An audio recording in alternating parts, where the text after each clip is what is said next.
Hi friends, welcome everyone. Friends, আমি আশা করি সবাই ভালো আছেন ও সুস্থ আছেন। তো ফ্রেন্ডস, আজকে আমরা এই যে বেঞ্চিটা দেখতে পাচ্ছেন, এই বেঞ্চিটার আমরা ছাউনি বানাবো।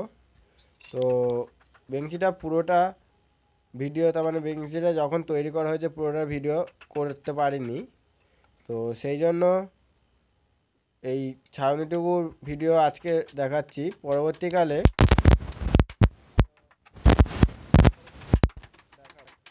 তো এই ছাউনিটা করার জন্য আগে আমরা এই বেঞ্চিটা দু সাইডে টানের কাঠ মেরে নেবো।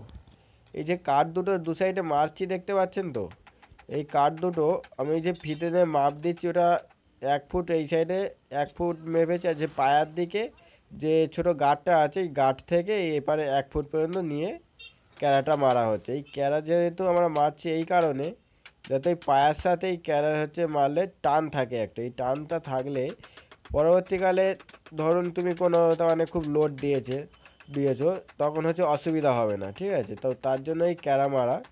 তো এখন ক্যারাটা মারা হয়ে গেছে, মেরে আমরা কি করছি, কাটার মেশিন দিয়ে এটা হচ্ছে ভালো করে মাপ করে, একদম সমানভাবে মাপ করে আমরা এটা কেটে নিচ্ছি।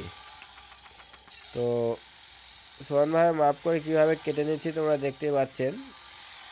তো এই যে কাটা হয়ে এসছে, প্রায় কাটা কমপ্লিট হয়ে গেছে। 1.5 ইঞ্চি পেরাক থাকলে ওই 1.5 ইঞ্চি পেরাক দিয়ে ক্যারা দুটো মারতে হবে। 1.5 ইঞ্চি বড় পেরাক মারবে না, 1.5 ইঞ্চি পেরাকই হয়ে যাবে। তো ক্যারা দুটো মেরেছি, এইভাবে দু সাইডে আমরা মেরে দিয়েছি ক্যারা। তো মেরে এবার এই যে বেঞ্চিটা আমরা দাঁড় করিয়ে আগে ছাউনি মারার আগে আমাদের ভালো করে চাঁচা মেশিন দিয়ে চেঁচে সব সমান করে নিতে হবে। একদম 4 গালা চেঁচে ভালো করে সমান করে নেবেন।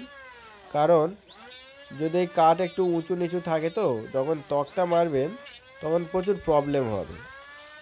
কোথাও উঁচু হবে, কোথাও নিচু হবে। তখন কি করতে হবে, পাতলা চিপ খাইয়ে ওই কাঠের নিচে পাতলা চিপ দিয়ে সমান করতে হবে। তার থেকে বরঞ্চ তুমি ভালো করে ওটা চেঁচে নেবেন, চাচার পরে অসুবিধা হবে না। তো এই যে আমরা চেঁচে নিয়েছি, চাচার পরে এবার আমরা কি করছি, তক্তা, যে কটা তক্তা লাগবে মোটামুটি সব কটা তক্তা আমরা নিয়ে এসেছি, ঠিক আছে? আমাদের এই বেঞ্চিটা তৈরি করতে 3 পিস তক্তা লেগেছে। তো তক্তাগুলো এনে আমরা কি করছি, এক সাইডে ভালো করে, তার মানে এক সাইডটা আমরা আগে কেটে নিচ্ছি। এই এক সাইডটা কেটে নিচ্ছি, দেখতে পাচ্ছেন 3টে তক্তার প্রায় এক সাইড কাটা হয়ে এসছে কমপ্লিট। আর এই এক সাইড কেটে নিয়েছি, নিয়ে আমরা কী করছি, তক্তাটা সব বিছিয়ে দেখছি, ওই লম্বাটা মেপে নিচ্ছি। কারণ লম্বাটা, বেঞ্চির লম্বা যতটা থাকবে ওর থেকে যদি 1.5 ইঞ্চি তুমি ছাড় রাখতে পারো, রেখে করতে পারো, বা 1 ইঞ্চি লম্বায় ছাড় রাখতে পারো, ওই যে লম্বার দু সাইডে 1.5 রাখতে পারো, বা 1 ইঞ্চি ছাড় রাখতে পারো, রেখে বেঞ্চিটা করলে ভালো লাগবে। তো আমরা মাপ নিয়ে এবার হচ্ছে তক্তাটাও মাপ নিয়ে কেটে নিচ্ছি। তক্তার লম্বা মাপ নিয়েছি, নিয়ে এবার সব কটা তক্তা পিস পিস করে আমরা কেটে নেব। একটা তক্তা অলরেডি কাটা হয়ে গেছে, এই সে 2 নম্বর তক্তা এটা। এই 2 নম্বর তক্তাটা আমরা কেটে নিলাম। এবার লাস্ট ফাইনাল তক্তা 3 নম্বর তক্তা, এটাও আমরা প্রায় কেটে নিয়েছি, এই কাটা হয়ে গেল।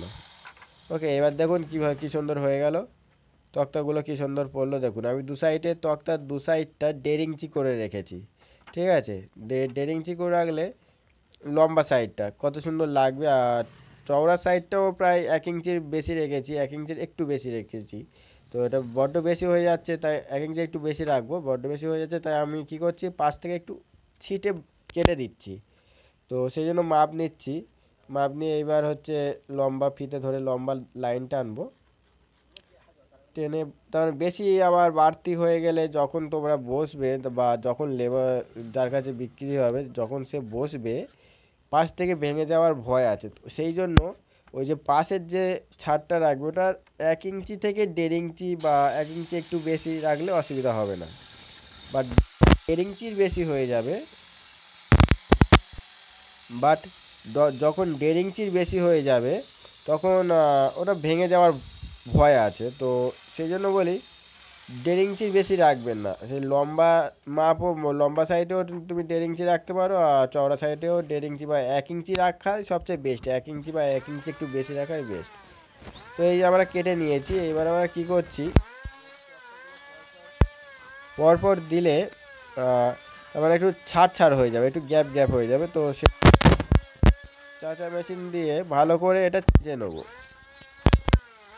তো দেখতেই পাচ্ছেন চাচা মেশিন দিয়ে আমরা দুটো গালা, কাঠের যে দুটো সাইডের গালা, অনেক সময় কি হয় মিল থেকে আনার পরে ওগুলো একটু খালা উঁচু থাকে, লাইনগুলো ক্লিয়ার থাকে না। তো আমরা মেশিন দিয়ে চেঁচে নিলে লাইনগুলো সোজা হয়ে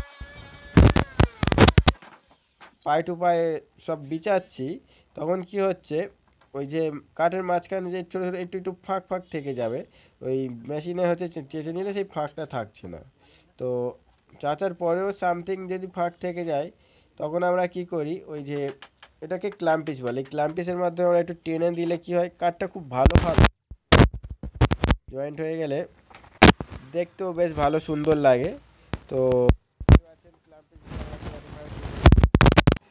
এইবার আমাদের কাজ কি, এইবার আমাদের কাজ হচ্ছে আমরা যেমন এই যে দু সাইডে 1.5 ইঞ্চি করে বা 1 ইঞ্চি করে রেখেছি, ওটা এবার তো যেহেতু ক্ল্যাম্পিসে টান দিয়েছি, আমার দু সাইড তো এক সাইডে বেশি হতেই পারে, বাড়তি হতে এক সাইডে 2 ইঞ্চি হয়ে যেতে পারে, এক সাইডে একটুখানি একদম সেম সেম হয়ে যেতে পারে। তো সেইটা আমরা কি করব, ব্যালেন্স করে নেবো, দু সাইডে একদম সমান সমানভাবে করে নেবো, আর দু মাথাও সমান সমানভাবে দেখে নেবো। তো দেখতেই পাচ্ছেন দু সাইডে কীরকমভাবে আমি সমান সমানভাবে দেখে নিয়ে আর পেরাকটা মারলাম, এপারেও ঠিক সেরকম সেম একই দু সাইডে আমার সমানভাবে দেখে নিলাম, এই যে পেরেক দিয়ে আমি দু সাইডে দেখছি, ঠিক আছে, দু সাইডে সমানভাবে দেখে নিলাম। এই যে মাথাটাও আমি দেখে নিলাম, তখন ও মাথা এ মাথার সমান আছে কি, তো নিয়ে তারপরে আমাকে কি করতে হবে, পেরেক মারতে হবে।